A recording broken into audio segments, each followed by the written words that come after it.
നമസ്കാരം കൂട്ടുകാരെ, ക്രിസ്തയേശുവിൻ്റെ നാമത്തിൽ ഏവർക്കും സ്നേഹവന്ദനം.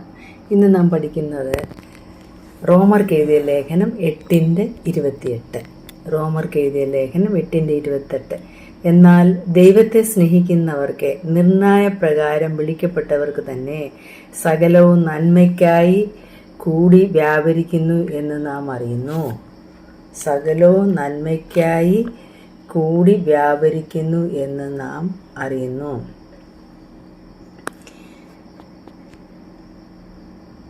ഈ വചനം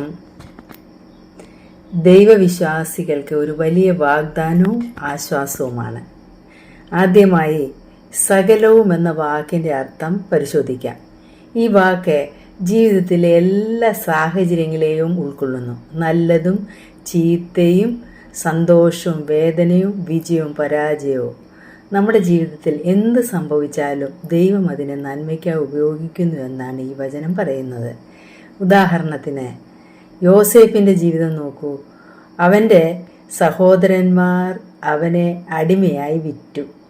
പക്ഷേ ദൈവം ആ ദുരന്തത്തെ ഉപയോഗിച്ച് യോസേപ്പിനെ ഈജിപ്തിലെ ഒരു ഭരണാധികാരിയാക്കി തൻ്റെ കുടുംബത്തെ രക്ഷിക്കാൻ വേണ്ടി. രണ്ടാമതായി, ഈ വാഗ്ദാനം ആർക്കാണ്? ദൈവത്തെ സ്നേഹിക്കുന്നവർക്കും അവൻ്റെ ഉദ്ദേശമനുസരിച്ച് വിളിക്കപ്പെട്ടവർക്കും എന്ന് വചനം പറയുന്നു. ദൈവത്തെ സ്നേഹിക്കുന്നവർ അവൻ്റെ ഇഷ്ടത്തിനായി ജീവിക്കാൻ ആഗ്രഹിക്കുന്നവരാണ്. അവൻ്റെ ഉദ്ദേശമനുസരിച്ച് വിളിക്കപ്പെട്ടവർ എന്നാൽ ദൈവത്തിൻ്റെ പദ്ധതിയിൽ ഭാഗമാകാൻ തിരഞ്ഞെടുക്കപ്പെട്ടവർ. ഇത് എല്ലാവർക്കും ബാധകമല്ല, മറിച്ച് ദൈവവുമായി ഒരു ബന്ധം പുലർത്തുന്നവർക്കാണ്. മൂന്നാമതായി, നന്മയ്ക്കായി എന്നതിൻ്റെ അർത്ഥം എന്താണ്? ഇവിടെ പറയുന്ന നന്മ എപ്പോഴും ലോകത്തിൻ്റെ കാഴ്ചപ്പാടിൽ സുഖമോ സമ്പത്തോ ആയിരിക്കണമെന്നില്ല. ദൈവത്തിൻ്റെ നന്മ എന്നത് നമ്മെ യേശുവിൻ്റെ സ്വഭാവത്തോട് അടുപ്പിക്കുന്നതും അവൻ്റെ പദ്ധതി നിറവേറ്റുന്നതുമാണ്.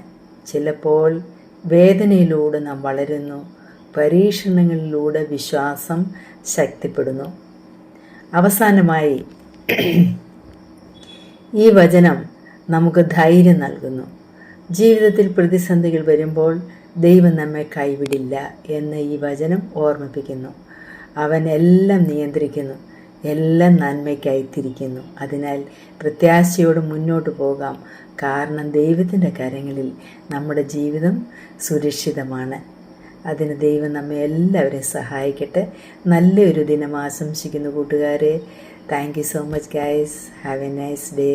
Thank you.